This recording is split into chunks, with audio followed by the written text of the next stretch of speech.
dukurikirana mwumvise ijambo rya si banyumvise kabisa bunzi ngo hajya hari gihe umuyaga nk'ubuhoro ucika izo ni ntambamye yavuze hari gihe duhora tubura gatoro bon sikuvuga ngo tuba twabuze kuko abantu bacu turabizeye turafise abafatanya bikorwa kuko barabizi yuko kabisa tuba turiko turakorana tubakorera neza nabo bazana ibintu byabo kumenyekanisha maze bakadusupportinga murabyumva yuko kubera ari baba batumye dukora ubundi mwisi tugezemwo nitwobura amafaranga yo kugura igitoro ariko turabura ahantu tukigurira mu gihe tugezemwo everything depends on partnership buri kintu kivana na partnership cyangwa fatanya bikorwa abantu ariko baragirana kuko mutagiye hamwe iterambere ntishobora kuba byoroha CEO rero mu bantu mutari ko murakurikirana neza yarasavye ati twasaba babijejwe yuko bofata radio bakavuga bati iradio irafise uruhusha rwo kugenda ahantu hariho hose yumvise igitoro itiri biratonda bakabahereza igitoro atangorane na zimwe zihabaye bakababwira bati ku muyaga nkuba hariho ahantu usanga umuyaga nkuba utigera ucika ati rero ahantu hari radio yasaba yuko umuyaga nkuba utigera ucika kabisa murabizi yuko radio kabisa mu gihugu abari kintu gikomeye cyane cyo gituma rero natuma mubona yuko tuba turi nyene n'abantu kabisa muvyumva rero Mr. Firje ubundi shambonye wa musore wacu bamupostinze ati ntigaba Cedric aka homeboy hariya ku rubuga rwa Facebook bamupostinze hewe waruzi yuko nabonye gakuruka wa mu diaspora amu diaspora ngo yikorera imizigo bamuvumbuye inde uyuhe mu diaspora amu diaspora maze imisi atembera ku mbuga ngo yateye ivi ni umukarani kuva kirizo se abantu nibabizi ngaha mu Burundi n'umukarani ngaha mu Burundi ayo makuru niko ndayumva mwibarabara uko nyagenge mwibarabara niko numva bivugwa nene byaje mu diaspora byavuye he ibintu by'u diaspora kumbure mu misi tuzomenya impamvu ariko hari amakuru maze kumva agenda avuga ngo ujya mutama abandi bariko bararenganya muri ibyo bintu baye baramuhaye amafaranga kuye ku buryo azobivamwo agakomeza ubuzima kandi ameze neza nibazohabura bahengera ibyo barimwo biheze ngo bace bamwakana zijya mpuzu na bya birata tubona aba yambaye nabyo ngo bavyisubize kuko rindira Juma ndamucumita agafoto hariya ariko rero hari ikintu nkunda hari ikintu nkunda hari abantu baba bameze magabo baba bari jie aujourd'hui c'est un autre chose le monde parankwire Mandi Juma ducumita agafoto hariya kuri Facebook hanze twitanguriye n'umunezero ujya mu diaspora kwanza ari indirimbo yanda baririmbira agafoto kagishika ko hariya bayitegurire ayewe ariko wari kumfasha hari izina hajya nashaka yuko baza kuba banyegezamo muri kajya gafoto izina yitwa gute hari izina hariya mbona badakwiye gushyira hanze je numvise ngo yitwa kama ni bitege Juma ndabira agafoto kandi rekereko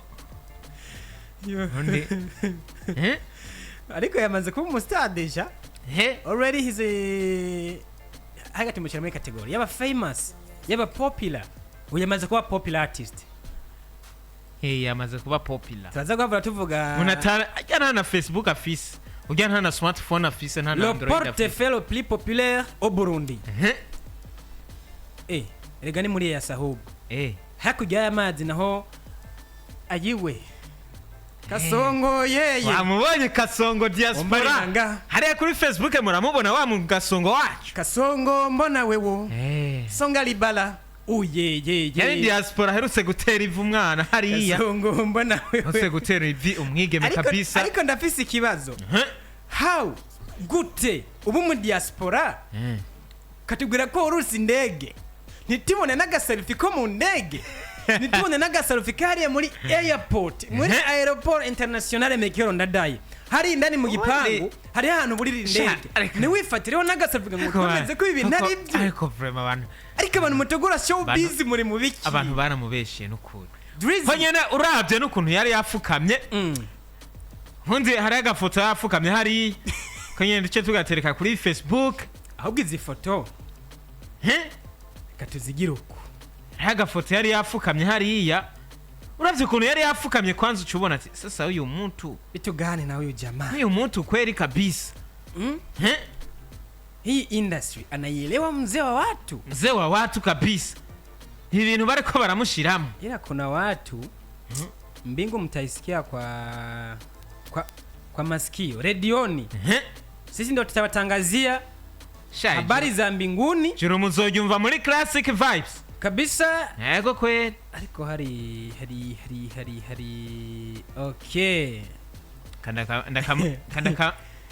Kanda kamutereke Juma hari. Namaze kuba mbona ngo uko agakino kapanzwe nico bashaka kugerako.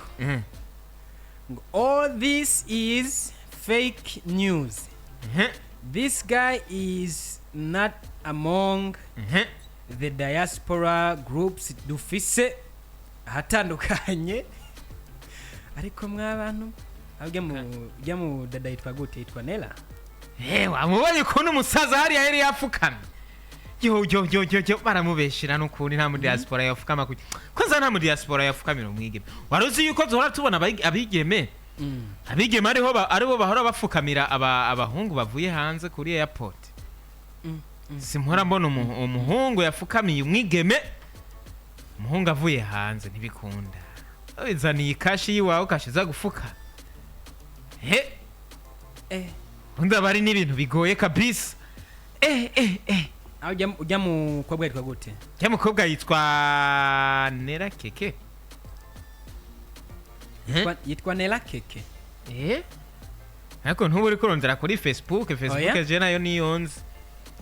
Ko rubuga no gwahe? None nakubwiye yuko na Facebook je ubwo rubuga no gwahe uvuze? Tugiye kuyiyamiritsa. Ubwo rubuga uvuze no gwahehe? Ndakomeza kubaza. Mugani w'uraho ngo dukomeje kumigwa. Ya bone nyene twamatwana babwiye Facebook vuba cyane tugiye kuyiheba. This life no balance. Na Juma reka arabyumva tugiye kwigumira kuri TikTok. Anyway tubibuse yuko turi ikibiriraho kuri TikTok kabisa abona ko abari ibintu bimeze neza. Hariya na Facebook turahari ariko TikTok nayo nyene turahari. Vuba mbere cyane tuzoca twigarukira kuri YouTube bazo bari ibintu bimeze neza. Kabisa bagende begeranya utumega. Ariko ndafise ikibazo abantu muri kuri Facebook no ku murongo wa FM mugende mwandika ubutumwa abafisa amayinite muyazigame mukanye muraza kubwira kuba mugira cyo mubivuze ko mubona uyu mutama w'abandi bavuga ko yitwa Bitege atoba ibi bintu koko azobishobora. Ujya mudemo yitwa Nakinera. Hakandi ka video nabonye ari karamwambika isaha. Yo yari karamwambika impunzu. This life no balance. Sijya shati mukazi mwaka tuzoza tubivuga. Izi shati izi mpuzu mama izi cost sha rabona. Ni bintu bimeze neza kabisa mbona yuko abari ibintu kabisa nibikinire showbiz ubona ko bifitiye umwanya. Ariko bwana Drizzy hari amakuru avuga yuko iyi ari showbiz. Uyu mukobwa ngo asanzwe akina na mareresi byo nibyo nakora. Bibaza ko hari icyo byo korona cyangwa ibyo zana nk'inyungu. Ibyo tuzogera kubivuga ko ari uko tumaze kumenya inkuru ya byose. Ko twebwe turi samirizi twebwe hari ibintu tutajana navyo kabisa. Ibintu byanyabahurura ibintu by'ibihuha no. Rero umuntu nitwamara kumenya iyo biriko biraja nazora bakuna bivuga twebwe turiko tuvuga kuvyo tubona. Musaza hari urabona yuko yanatwe hajya areka twenga neza uko musaza twenga neza kabisa. Mwege ngera yaramufashe neza. Urabona ko azi no gufata neza munda. Arazi gufata neza. Akabige sha umwigeme sijya ndabona sijya mbere bibaye mwibi bintu. Afise doctora. Umwigeme ibintu by'abasaza sijya mbere bibayemo ndabibona. Arabimenyereye. Tasanzwe abimenyereye. Ko nushobora gufata umusaza nk'ubu ari karagufata nk'uko ngo guce twenga. Uryoherwe utabimenyereye. Arabimenyereye. Ariko ugiye kumva ibiganiro agiye akora hatandukanye aravuga ati mumvire ku musaza. Ko namwe muri ko muragenda muvuga ibi nabiriya. namwe ntimwera ntimwera kabisa kandi ati namwe wobaha nk'ibyo yampaye ntibyoborohera kabisa. nuko rero Mr Fulgence ubona yuko karagaciyemwe twivire kwa Nela maze twiye tubana nyiri icyo twabasaba nuko ibintu nk'ibi boze barabikora bamanje kugira iki gufata umugambi neza kuko burya iyo wapanze plan ikintu gishobora gufailinga cyangwa ngo cyanke hari gihe nivyo uba ukeneye uca ubishika ko byoroshye ariko mu gihe utapanze umugambi neza naho biraheza bigatuma uhomba aho kunguka kabisa maze ibintu biba ibigenda nabi. Amafoto atandukanye hamwe batwereka ari umukarani kandi bakatwereka yicaranye n'inkumi asa n'uwuyireze abona ko amashugwe kabisa ariko aragenda agutandukanye. Ku rundi ruhande batwereka umutama yamaze kuba yambara icyo kijya ni Air Jordan ni Air Jordan wabona isuruwari yambaye mugarero kakazina kabitege niko wabona ishati